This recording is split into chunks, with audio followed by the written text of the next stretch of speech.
बरतानिया में दुनिया की 7 बड़ी मईशतों के सरबराहान के इजलास का आगाज हो चुका है। वज़ीर-ए-आज़म नरेंद्र मोदी G7 छोटे इजलास में यानी कि आज और कल 13 जून को खिताब करेंगे। वो ब्रिटिश वज़ीर-ए-आज़म बोरिस जॉनसन के दावतनामे पर वर्चुअली शिरकत करेंगे। आपको ये भी बता दें कि ब्रिटेन इस छोटे इजलास की सदारत कर रहा है, जिसमें हिंदुस्तान, ऑस्ट्रेलिया, जनूबी कोरिया और जनूबी अफ्रीका को मदऊ किया गया है।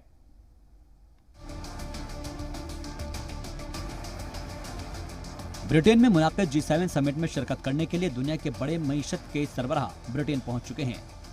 समिट से पहले इटली के PM Mario Draghi, French president Emmanuel Macron Cornwall पहुंचे हैं, जहां वे G7 में शामिल होने आए दूसरे लीडरान के साथ मुलाकात करेंगे। फ्रांस के प्रेसिडेंट इमैनुअल मैक्रों ने कार्नवाल पहुंचने के बाद कहा कि मगरबी अफ्रीका में फ्रांस की एंटी टेररिज्म मुहिम खत्म हो जाएगी और इसे एक बड़े इंटरनेशनल मिशन में शामिल किया जाएगा। G7 ममालिक में America, Britain, Canada, France, Germany, Italy और जापान शामिल है। इन ममालिक के अलावा जनूबी कोरिया, जनूबी अफ्रीका और ऑस्ट्रेलिया को भी समिट में हिस्सा लेने के लिए मदऊ किया गया है। हिंदुस्तान को खासतौर पर समिट में शामिल होने के लिए मदऊ किया गया है। लेकिन मुल्क में कोरोना से जारी लड़ाई के बीच वज़ीर-ए-आज़म नरेंद्र मोदी ब्रिटेन नहीं जा रहे हैं, बल्कि वे वर्चुअली इस समिट के कुछ सेशंस को खिताब करेंगे। ब्रिटिश पीएम बोरिस जॉनसन दुनिया के सबसे बड़े लीडरान की मेजबानी कर रहे हैं। अमेरिकी प्रेसिडेंट जो बाइडेन और उनके काउंटर पार्ट आमने सामने की मीटिंगों के लिए इतवार यानी कि 13 जून तक इकट्ठा होंगे, जहां कोरोना वबा और क्लाइमेट चेंज जैसे एजेंडों पर चर्चा की जाएगी। कहा यह भी जा रहा है कि G7 मुल्क के लीडर कोरोना वायरस के ओरिजिन का पता लगाने के लिए WHO की क़यादत में एक नई और ट्रांसपेरेंट जांच की मांग करेंगे। इससे कबल भी कई ममालिक चीन की वुहान लैब की जांच की मांग कर चुके हैं, ताकि पता लगाया जा सके कि कोरोना वायरस दुनिया भर में कैसे फैला था। अमेरिका की कई खुफिया रिपोर्ट्स में दावा किया गया है कि कोरोना वायरस चीन की वुहान लैब से ही निकला है। हालांकि चीन इन इल्जामात को लगातार खारिज कर रहा है। साथ ही G7 में शामिल मुल्क दुनिया भर के 1 अरब वैक्सीन डोज साझा करने की भी बात कर रहे हैं। बाइडेन ने कहा है कि अमेरिका फाइजर से 50 करोड़ वैक्सीन खरीदकर दुनिया को डोनेट करने जा रहा है। इसके अलावा जॉनसन ने ऐलान किया है कि उनका मुल्क कोरोना वायरस से लड़ने के लिए 10 करोड़ वैक्सीन डोज डोनेट करेगा। गौरतलब है कि जॉनसन ने G7 ममालिक America, Canada, France, Italy, Germany और जापान से कहा था कि वो अगले साल के आखिर तक पूरी दुनिया को वैक्सीनेट करने का हदफ रखें।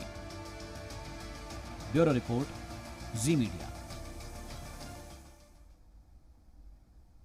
तो G7 समिट का आगाज होने जा रहा है, जिसमें हिंदुस्तान भी शामिल होगा। वज़ीर-ए-आज़म मोदी वर्चुअली इसमें जुड़ेंगे और इस पर बात करने के लिए हमारे साथ कमर आगा साहब जुड़ गए हैं, फॉरेन डिप्लोमेट है। सर, आपका बहुत बहुत इस्तकबाल है जी सलाम पर।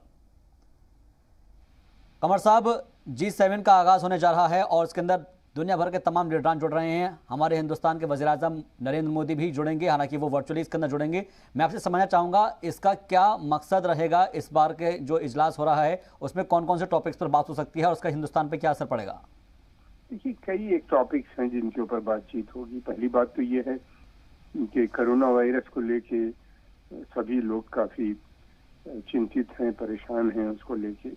कोरोना वायरस में 2 चीज़ें हैं। एक तो ये है कि किस तरह से जल्द से जल्द पूरी दुनिया को, जैसे कि आपकी रिपोर्ट में था, कि उनको वैक्सीनेट किया जाए, सबको वैक्सीन लग जाए ताकि ये फैले ना ज़्यादा और इसको कंट्रोल किया जा सके। दूसरा ये है जो माशियात, जो हालात हैं, इन सभी पूरी दुनिया की मुल्क की जो इकनॉमी है वो बहुत कमज़ोर हो गई है। इस इकनॉमी को कैसे ठीक किया जाए?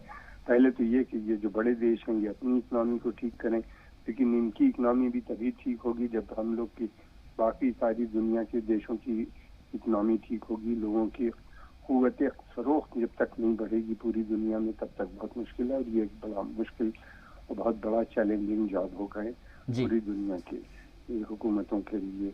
इसमें सब मिल के ये काम करेंगे तभी ये कुछ इसमें हासिल होगा। इसके अलावा और बहुत से टॉपिक्स हैं जिनके ऊपर भी बातचीत होगी। कैसे शुरू हुआ, जिसके बारे में आपने बताया, इंक्वायरी रिपोर्ट। फिर उसके अलावा अफगानिस्तान भी काफ़ी डोमिनेट करेगा इसको लेके। यही नहीं बल्कि चाइना और रशिया को भी लेके इन लोगों की काफ़ी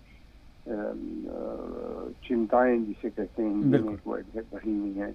ये लोग चाइना जिस तरीके से अपने आर्मी को बढ़ा रहा है और फिर उसके अलावा अपनी मसल फ्लेक्सिंग कर रहा है साउथ चाइना सी में और दूसरे इलाकों में, या हिंदुस्तान के बॉर्डर पे उसने ये हरकत कर रहा है काफ़ी वक्त से।